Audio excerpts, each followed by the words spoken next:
Imagine a player so violent, so unpredictable, that one of his runs literally caused an earthquake. That wasn't just football, it was seismic history. His name, Marshawn Lynch. Beast mode.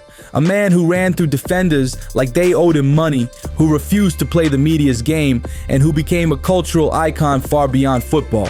This isn't just the story of a great running back, it's the story of chaos in motion, and by the end, you'll see why there will never be another Marshawn Lynch. Marshawn grew up in Oakland, California, an environment that shaped his toughness and his edge. At Oakland Tech High, he wasn't just good, he was terrifying. His senior year alone, over 1,700 yards and 23 touchdowns, while also playing defense, special teams, and even some quarterback. Teammates talked about how hard it was to get inside Marshawn's world. If you earned his trust, you had it for life. But if you let him down, he never forgot. That mix of loyalty and guardedness would define his entire career, and recruiters knew he was special. The number 2 running back in the nation. Offers came from everywhere, but instead of leaving home, he chose the Bay. He committed to Cal Berkeley, and that decision kept his story rooted in Oakland swagger. At Cal, it didn't take long for beast mode to arrive. As a freshman, he averaged 8.8 yards per carry, despite not starting. By his sophomore season, he carried the offense, 1,200 plus yards and double-digit wins for Cal. But it was his junior year that made him a legend. 1,356 rushing yards, 11 touchdowns, 328 receiving yards, and Pac-10 Offensive Player of the Year. Beyond the stats, though, was his style. He ran angry. He stiff-armed quarterbacks into the dirt. He dragged entire piles of defenders downfield. And then there was the infamous injury cart joyride. After an overtime win, Lynch commandeered the cart, driving it around the field like a parade float. It was classic Marshawn, deadly serious on the field, but with a playful, rebellious streak that couldn't be contained. By 2007, the NFL was calling. Draft night. The Buffalo Bills selected Marshawn with the 12th overall pick. The team needed a face of the franchise, and in Lynch, they saw toughness, reliability, and star potential. But Buffalo was no Oakland. The cold, the culture, the media, it all clashed with who Marshawn was. He once told a story of going to a bar in Buffalo, seeing a Confederate flag, asking for Hennessy, and getting looked at sideways. He was out of place. Still, he delivered. As a rookie, he topped 1,100 rushing yards despite missing time with an ankle injury. In 2008, he did it again and earned a Pro Bowl spot, joining Bills legends like Thurman Thomas and Joe Cribbs as one of the few to open a career with back-to-back 1,000-yard seasons. But cracks appeared. A hit-and-run case, a weapons charge, a 3-game suspension. Meanwhile, Fred Jackson emerged and slowly took his role.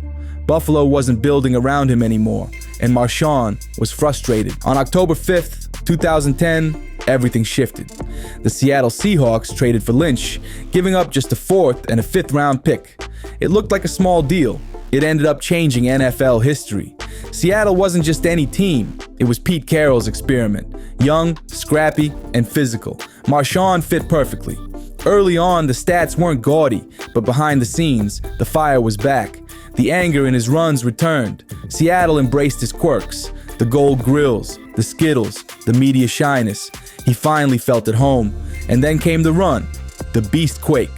January 2011. Playoffs, Seahawks versus Saints. Seattle, a 7-9 team, had no business winning. But in the fourth quarter, Marshawn Lynch delivered one of the greatest runs in football history. He broke tackle after tackle, 7 in total. He stiff-armed defenders to the ground. He cut back, spun, and sprinted 67 yards into the end zone. The crowd went so crazy, the noise registered on the Richter scale as a small earthquake. That run wasn't just a touchdown, it was a message. Beast mode had arrived. From 2011 to 2014, Lynch became the most feared back in football.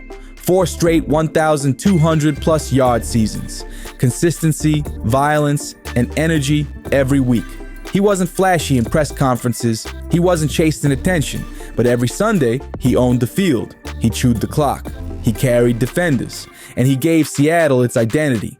2012 brought Russell Wilson, and suddenly the Seahawks were a complete team. Defense dominated with the Legion of Boom, Wilson made plays, but Lynch was the engine. In 2013, Seattle went 13-3 and steamrolled into Super Bowl 48. Against Peyton Manning's Broncos, the defense suffocated Denver. Lynch added a touchdown, and when the confetti fell, Beast Mode was a Super Bowl champion. 2014 may have been his masterpiece. Over 1,300 rushing yards, 13 touchdowns, and his iconic Beastquake 2.0 run against Arizona, finished with his crotch grab celebration that got him fined, but immortalized him in highlight reels. In the NFC Championship against Green Bay, Seattle trailed big. Lynch erupted for 157 yards, including a go-ahead touchdown late in the fourth that sparked an improbable comeback. They went back to the Super Bowl, and then the 1-yard line. Super Bowl 49, down by 4, seconds left, ball on the 1-yard line. Everyone watching expected the same thing. Beast mode. That decision haunts football fans to this day. Some say it cost Seattle a dynasty. Some say it fractured the locker room. For Marshawn, it was devastating because everyone knew if he got the ball, he would have scored. That moment didn't tarnish him. It immortalized him because fans forever associate him with power, inevitability, and the feeling of what should have been. By 2015, years of pounding caught up. Back, hamstring, and hernia injuries limited him to 7 games. In typical Lynch fashion, he retired quietly. Just a Twitter post of his cleats hanging from a wire with a peace emoji. No press conference, no spectacle, just Marshawn being Marshawn. But retirement didn't last. In 2017, Marshawn returned for his hometown Oakland Raiders. At 31, expectations were low, yet he still had juice. Nearly 900 yards and 7 touchdowns, plus the same bruising, chaotic style. He was more than a player. He was a cultural leader for a team in transition. On the sidelines, in the locker room, in the city, Oakland loved him back. But by 2018, injuries struck again. And when the Raiders prepared to move to Las Vegas, Lynch's Oakland chapter closed. Seattle needed him again. Injuries decimated their backfield before the playoffs. And like a movie script, Lynch returned. At 33, he scored in back-to-back playoff games and reminded fans of what beast mode meant. And in a rare, heartfelt press conference, he left young players with the message: take care of y'all mentals. Take care of y'all chicken translation. Protect your mind, your health, and your money. Simple, real, pure Marshawn. That playoff run was his true farewell. Statistically, Marshawn's career was stellar. Over 10,400 rushing yards, 85 touchdowns, 5 Pro Bowls, 1 Super Bowl ring. But his true legacy goes beyond numbers. He turned running the football into theater. Violent, unpredictable, joyous chaos. Every carry felt like something could happen, something seismic, something unforgettable. Off the field, he became a cultural icon. From "I'm here so I won't get fined" to his beast mode apparel line, business ventures, and even Hollywood appearances, Marshawn became bigger than football.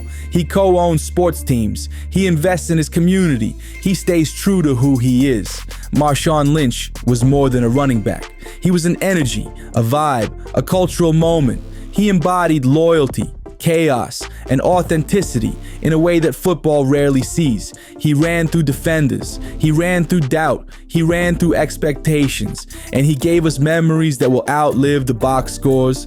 Beast mode wasn't just a nickname, it was a force of nature, and that's why there will never, ever be another Marshawn Lynch. Thanks for watching. If you enjoyed this deep dive, hit subscribe, drop a comment, and check out more football stories right here.